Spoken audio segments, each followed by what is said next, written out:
বাজ পাখি এমি মার্টিনেজের হাতের উপর ভর করে আর্জেন্টিনা বিশ্বজয় করল, সেই এমি একদিনে এই জায়গায় আসেননি।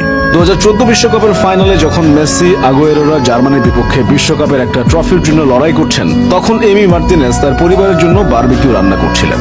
তার ঠিক 4 বছর পর রাশিয়া বিশ্বকাপের সময় এমি তার ভাইয়ের সাথে গ্যালারিতে উপস্থিত ছিলেন। সেদিন মেসিদের খেলতে দেখে তিনি তার ভাইকে বলেছিলেন, 2022 বিশ্বকাপে আমি দলের গোলবার সামলাবো, দেখে নিও। হয়েছেও তাই। ইতিহাস সৃষ্টি করে সামলেছেন গোলবার। বিশ্বকে দেখিয়ে দিয়েছেন তিনি আসলে কে। তার প্রতি করা সকল অবহেলা তিনি ফিরিয়ে দিয়েছেন জয়ের মালা দিয়ে। অথচ তার গল্পটা কিন্তু এত সহজ ছিল না। কৈশোর শেষে যোগ দেওয়া ক্লাব আর্সেনালে অবহেলিত হয়ে পড়েছিলেন তিনি।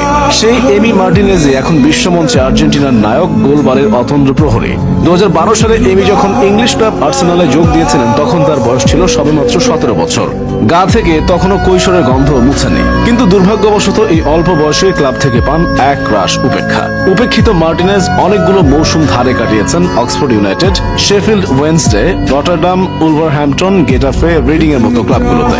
অবশেষে 2020 সালে অবহেলিত এমির সুযোগ আসে, তাও আর্সেনালের নিয়মিত গোলরক্ষক বার্ন্ড লেনোর চোটের সুবাদে। সুযোগ পেয়ে নিজের জাত চিনিয়ে একের পর এক ক্লিন শট, দুর্দান্ত অতিমানবীয় সব সেভ করেও মৌসুম শেষে উপহার পেলেন সেই চিরচেনা উপেক্ষায়। ক্লাবের পক্ষ থেকে ভালো খেলার সবচেয়ে বড় পুরস্কার ছিল আর্সেনাল তাকে বিক্রি করে দেয় অ্যাস্টন ভিলার কাছে। অ্যাস্টন ভিলায় যোগ দেওয়ার পর আর্জেন্টাইন বাজ পাখি স্কাই স্পোর্টসকে দেওয়া এক সাক্ষাৎকারে আর্সেনালের উপর কিছুটা ক্ষোভ প্রকাশ করে বলেছিলেন, আমি এখনো আর্সেনালের সবকিছু ভালোবাসি এবং তাদের খেলাও দেখি। কিন্তু আমার মনে হয়েছিল আমাকে যেমন বিশ্বাস করার কথা, তেমন বিশ্বাসটা তারা আমার প্রতি কখনোই রাখত না।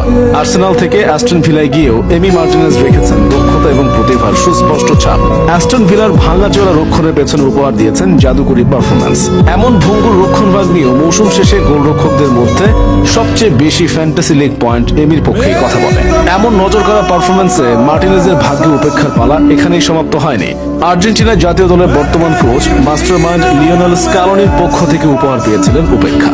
দলের মূল গোলরক্ষক ফ্রাঙ্কো আরমানি করোনা ভাইরাসে আক্রান্ত হয়, শেষমেশ এমিকে সুযোগ দিতে বাধ্য হন স্ক্যালোনি। এলো লাতিন আমেরিকার শ্রেষ্ঠত্বের লড়াই, কোপা আমেরিকার সেমিফাইনাল। শেষ দুটো পেনাল্টি শুটআউটে হেরে স্বপ্নভঙ্গ হয়েছিল লিওনেল মেসির আর্জেন্টিনার। সেই দুঃসহ স্মৃতি বারবার ফিরে আসছিল। কিন্তু আর্জেন্টাইন বাজ পাখি সেসব তুড়িতে উড়িয়ে দেন তিনটি পেনাল্টি সেভ করে। দলকে একাই নিয়ে যান ফাইনালে। এরপরের গল্প তো সবারই জানা। ডি মারিয়ার একমাত্র গোলে শক্তিশালী ব্রাজিলকে তাদেরই মাটিতে হারিয়ে 28 বছরের শিরোপার আক্ষেপ ঘুচে আর্জেন্টিনা।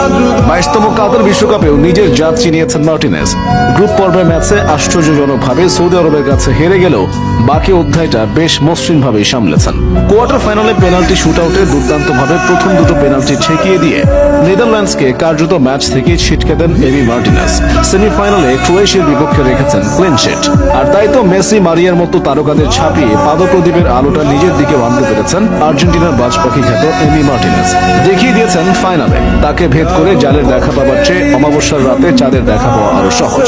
উপেক্ষা কিংবা অবহেলা কখনোই কারো প্রতিভা এবং দক্ষতাকে দমিয়ে রাখতে পারে না। এমি মার্টিনেজের গল্প আমাদের সেই শিক্ষায় দেয়।